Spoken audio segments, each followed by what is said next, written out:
Friends, இன்றைக்கி நம்ம வீடியோவில் பார்க்க போகிறது நல்லா சாஃப்டான சப்பாத்தி செய்கிறது எப்படின்னு பார்க்கலாம் ஃப்ரெண்ட்ஸ். நான் வந்து தேவையான அளவு இந்த மாவு எடுத்து வச்சுருக்கேன், கோதுமை மாவு. அதுக்கு முக்கியமாக வந்து உப்பும் தண்ணி தாங்க, அவ்வளோதாங்க.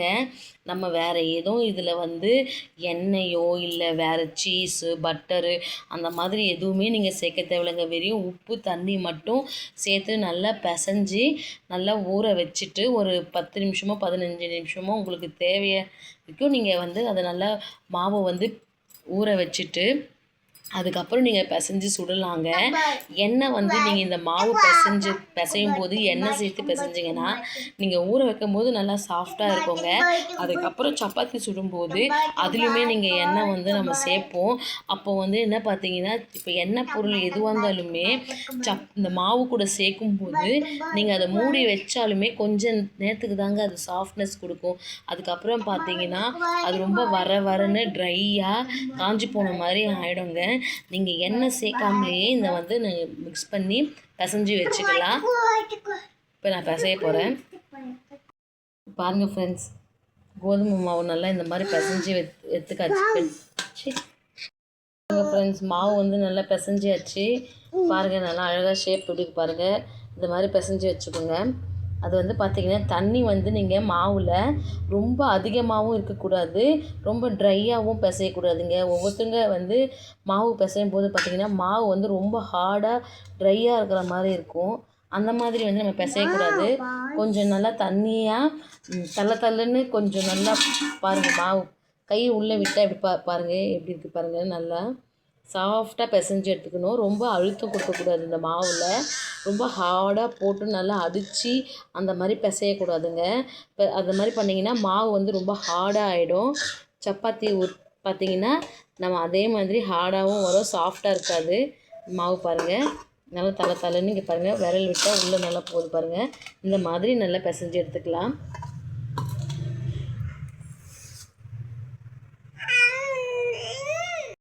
பாருங்கள், நல்லா சாஃப்டாக எப்படி இருக்குது பாருங்கள். விரல் விட்டால் உள்ளே சாஃப்டாக எப்படி போகுது பாருங்கள். இந்த மாதிரி சாஃப்டாக பிசைஞ்சு வச்சுக்கணுங்க. ரொம்ப ஹார்டாகவும் இருக்கக்கூடாது, ரொம்ப தண்ணியாகவும் இருக்கக்கூடாதுங்க. இந்த மாதிரி மாவு வந்து நீங்கள் பிசைஞ்சு எடுத்திங்கன்னா சப்பாத்தி சுடும்போது பார்த்திங்கன்னா நல்லா சாஃப்டாக வரும். நீங்கள் எண்ணெயே போடலைனாலுமே சாஃப்டாக இருக்கும் சப்பாத்திங்க. பாருங்கள், இப்போ இதை வந்து நம்ம ஒரு 10 நிமிஷத்துக்கு வந்து இதை மூடி வச்சுக்க போகிறேன். ரொம்ப அழுத்தம் கொடுக்க தேவையில்லை. சப்பாத்தி மாவு பொறுத்த வரைக்கும் சாஃப்டாகவே நம்ம அழகாக கையிலே நல்லா பிசைஞ்சு வச்சுக்கலாம். ரொம்ப அடித்தோ இந்த சப்பாத்தி கட்டையில் போட்டு அடித்து உருட்டி அந்த மாதிரிலாம் எதுவுமே பண்ண வேண்டாம். சாஃப்டாக நம்ம பிசைஞ்சு வச்சுக்கலாம். இப்போ ஏதாவது ஒரு 10 நிமிஷத்துக்கு ஊறினா போதுங்க. உள்ள உடனே கூட வந்து நம்ம சப்பாத்தி போட்டுக்கலாம். நான் வந்து இப்போ ஒரு 10 நிமிஷம் அதை வந்து பாருங்க ஃப்ரெண்ட்ஸ், மாவு நல்லா ஊறிடுச்சு. நான் ஏன் ஊற வைக்கணும்னு சொல்கிறேன்னா, நம்ம மாவு கூட தண்ணி போட்டு நம்ம பிசைஞ்சிருக்கோம் இல்லைங்க, அந்த மாவில் வந்து தண்ணி அந்த ஈரப்பதம் வந்து நல்லா சேரணுங்க. அதுக்காக தான் ஊற வைக்கணும்னு சொல்கிறேன். அப்போ தான் வந்து சப்பாத்தி நம்ம சுட்டுட்ட பிறகு பார்த்திங்கன்னா ட்ரை ஆகாது, சாஃப்டாகவே இருக்கும். பாருங்கள், நல்லா ஊறிடுச்சு, மெத்துன்னு எவ்வளோ சூப்பராக இருக்குது பாருங்கள். இப்போ இதை வந்து நம்ம சப்பாத்தி வந்து ரவுண்ட் ஷேப்பில் நல்லா திரட்டி எடுத்துக்கலாம். அதே மாதிரி பிசையும் போதும் பாருங்கள், உருட்டும் போதும் சப்பாத்தி கட்டையில் பார்த்திங்கன்னா போட்டு இந்த கட்டையை போட்டு நல்லா உருட்டி அழுத்தி தேய்க்கக்கூடாதுங்க.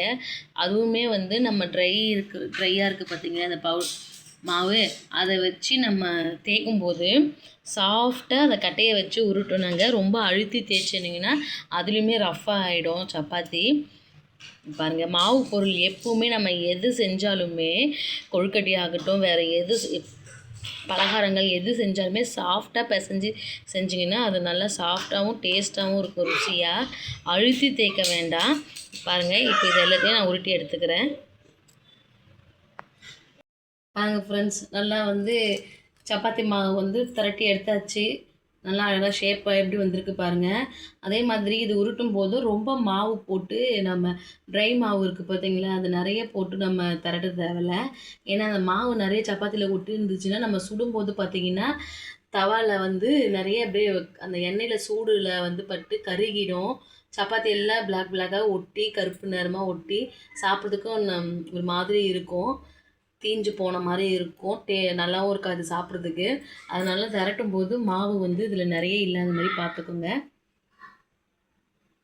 அப்படி இருந்தாலுமே நம்ம தவாவில் வந்து போடும்போது கையில் எடுத்து நல்லா 2 பக்கம் போட்டு தட்டிட்டு அதுக்கப்புறம் நீங்கள் தவாவில் போட்டு சுட்டு எடுத்துக்கலாம். இப்போ பாருங்கள், நான் அடுப்பு வந்து ஃபஸ்ட்டு வந்து தவா வந்து நல்லா சூடாகட்டும். மீடியம் ஃப்ளேமில் வச்சு எப்பவுமே சப்பாத்தி சுடுங்க.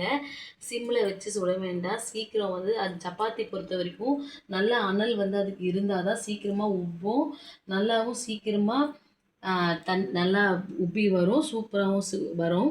அதனால் மீடியம் ஃப்ளேமில் வச்சு நீங்கள் எப்பவுமே சப்பாத்தி போடுங்க. தோசைக்கல் பார்த்தீங்கன்னா நல்லா சூடாயிடுச்சுங்க. நீங்கள் இதில் எதுவுமே எண்ணெய் எதுவுமே சேர்க்க தேவையில்ல. ஃபஸ்ட்டு பார்த்தீங்கன்னா நம்ம சப்பாத்தி இது போட்டுக்கலாம்.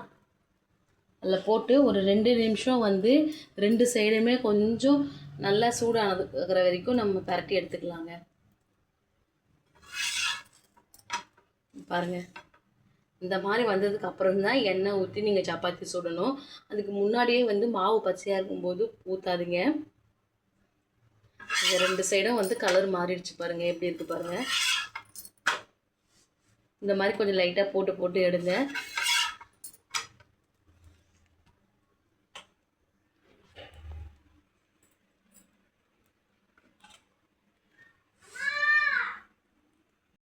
இப்போ வந்து எண்ணெய் ஊற்றிக்கலாம்.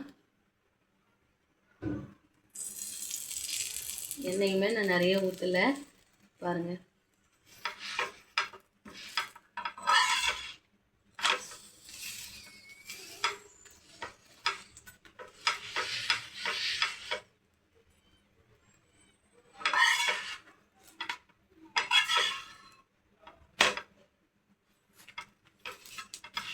இதே மாதிரி 2 சைடு நல்லா திருப்பி திருப்பி போட்டு நல்லா அந்த மாவு வந்து வேகிற பதம் உங்களுக்கு தெரியும். அப்போது நீங்கள் எடுத்துக்கலாம்.